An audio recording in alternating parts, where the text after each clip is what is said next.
It's a bird. It's a plane. It's emotional damage when Superman and Lois returns for the final season.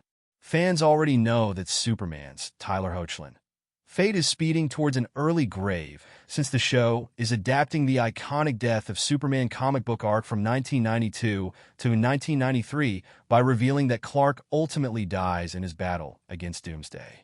And Entertainment Weekly has your exclusive first look at the moment when Lois Lane, Elizabeth Tulloch, and their teen twin sons Jordan, Alex Garfin, and Jonathan, Michael Bishop, discover Clark's dead body after the brutal fight ends. Prepare yourself, because even the quick flash of it in the trailer will absolutely destroy you. Superman and Lois showrunners Todd Helbing and Brent Fletcher tell EW that while it was never meant to be the end of the series, they had always planned to adapt the death of Superman story in Season 4. When Season 4 was announced to be the final season, it was like, okay, we can really lean into Doomsday. We can do our own version of the death of Superman, Helbing says. It all worked out oddly in a really nice way. It's just sad that it had to be the last season. The end result is 10 jam-packed episodes full of emotion and surprises that the showrunners say is their best season yet. When you see the thing in its totality, the whole thing, the death of Superman, it's important and poignant, Fletcher says.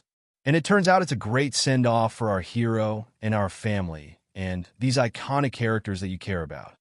Helbing adds that it's the kind of arc that could only be done after multiple seasons to truly do it justice. The reason why that storyline in the comics worked so well is it had the benefit of having years and years and years and years of Superman stories. So it was impactful, he explains. We had the benefit of having 43 episodes of seeing Clark Kent and Lois Lane and his family and his community and all these characters, so you really got to fall in love with them. It has an impact that it might not have if you did that in a movie and you didn't have 10, 15, 20 hours of a history with that character. But killing Superman is no easy feat. With or without kryptonite, or a genetically altered Bizarro Superman who became Doomsday, and the showrunners relished the challenge of writing themselves into a corner, only to figure out, where do we go from here? That excited us as we talked about that, and then we came up with the ideas that we found to be really interesting, Fletcher adds. Most of them deviate from the comic. This is our version of it, and it incorporates every character and the themes of the show in it. We felt we had a really good take on it that would be impactful, emotional, and surprising.